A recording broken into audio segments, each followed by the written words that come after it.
U.S. Australian officials tout cooperation on North Korea. Australia Foreign Affairs Minister Julie Bishop left shakes hands with U.S. Secretary of State Mike Pompeo while posing for photos for the 2018 Australia-U.S. Ministerial AAUSMIN consultations in Stanford, Calif. Monday, July 23, 2018. AP photo, Jeff Chu, Palo Alto, California, AP, U.S. Secretary of State Mike Pompeo, Defense Secretary James Mattis, and top Australian officials on Tuesday reaffirmed their commitment to ridding North Korea of nuclear weapons and touted the strong relationship between the two countries as they ended 2 days of meetings.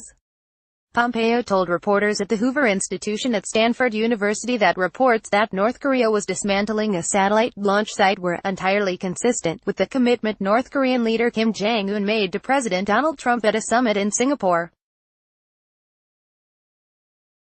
He said the U.S. has been pressing for inspectors on the ground.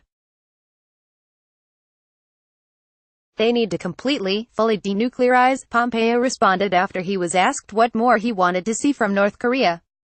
Pompeo is scheduled to testify before Congress Wednesday following President Donald Trump's widely criticized news conference with Russian President Vladimir Putin last week, during which Trump openly questioned his own intelligence agency's conclusions that Moscow tried to tip the scales of the 2016 election in his favor. Pompeo said history will show the world benefited from the meeting between the two leaders.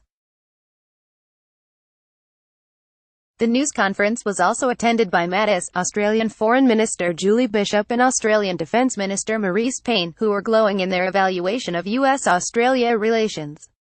The United States is the global bastion of freedom and democracy, and the great appeal of the United States and one of its undoubted strengths is its network of alliances and partnerships around the world, Bishop said. She congratulated the U.S. on the Singapore summit and said Australia backed the U.S. effort to bring stability to the Korean peninsula. Asked later whether Trump's unpredictability might jeopardize relations, Bishop said the relationship was so deep and enduring that changes at the White House or in Australian leadership could not weaken it. Trump and Australian Prime Minister Malcolm Turnbull got off to a rocky start within days of Trump taking office in January 2017 after they sparred by phone over a plan for the U.S.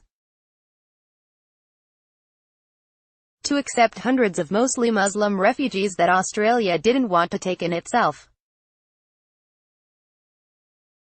The two have met multiple times since then and appeared to be chummy during a meeting at the White House in February. Payne said Australia has 43 people who are missing in action from the Korean War, and has given the U.S. dental records and DNA to assist in the identification of any remains the U.S.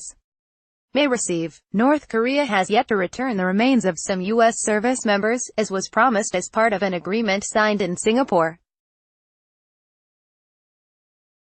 Payne said Australia was committed to enforcing sanctions on North Korea and achieving the final, fully verified denuclearization of North Korea.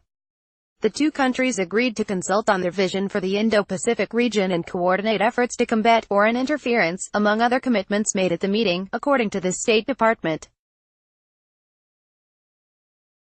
Copyright 2018 The Associated Press. All rights reserved. This material may not be published, broadcast, written or redistributed.